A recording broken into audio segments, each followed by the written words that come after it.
সবচেয়ে ভয়ঙ্কর অশ্লীলতার সবচাইতে লেটেস্ট ভার্সন হচ্ছে এই ট্রান্সজেন্ডারিজম।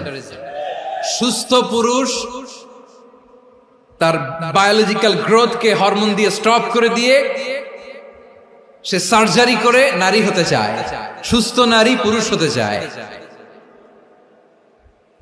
পুরুষ পুরুষের প্রতি সেক্সুয়ালি আকর্ষণ বোধ করে। এটা লূত আলাইহিস সালামের কওমের মধ্যে ছিল।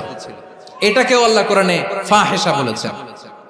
ওয়ালুতান ইয ক্বালা লিকাওমিহি আতাতুনাল ফাহিশাতা মা সাবাকাকুম বিহা মিন আহাদিম মিনাল আলামিন।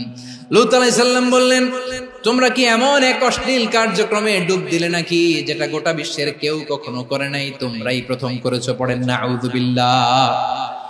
এই পশ্চিমের এই রোগ আমার দেশে যেন আসতে না পারে, আমাদের সজাগ থাকতে হবে। প্রিয় ভাইরা, চিল্লায় বলেন ঠিক কিনা? পশ্চিমের অবস্থা ভয়ঙ্কর। পাশ্চাত্যে আমি যুক্তরাষ্ট্রে ছিলাম অনেকদিন, কয়েক মাস, বিভিন্ন স্টেটে ঘুরেছি।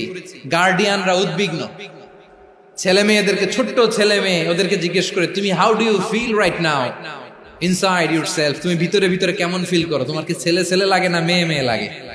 আচ্ছা বলেন, এই ছোট্ট বাচ্চাটা ওকে এগুলো জেন্ডার অ্যাসাইনমেন্ট বলতে এগুলো কিছু বুঝে?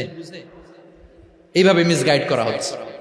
কৌতূহল বশত ছোট্ট ছেলে যদি বলে আমার তো মেয়ে মেয়ে লাগে,